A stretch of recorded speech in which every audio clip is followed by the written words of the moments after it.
Ang Basiawan National High School ay nagdaos ng History Month celebration na may temang Diwa ng Kasaysayan, Kabilin sa Kabataan.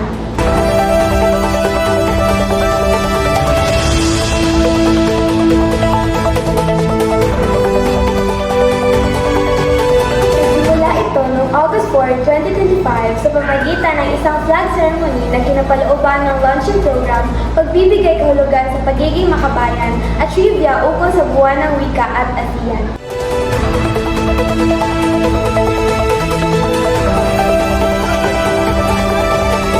Sindan ito noong August 8, 2025 kung saan isinagawa ang pagtaas ng watawat ng 11 bansa ng ASEAN sa Heroes Park.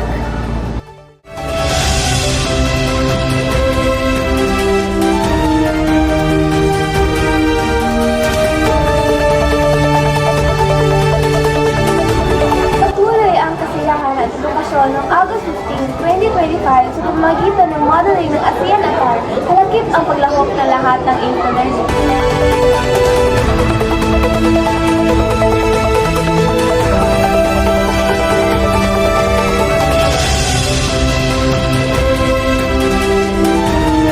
Sa huli, August 27, 2025, Miyerkules, ay ginanap ang Combination Day ng History Month kung saan pinagsama ang pagdiriwang ng ASEAN Month at Buwan ng Wika.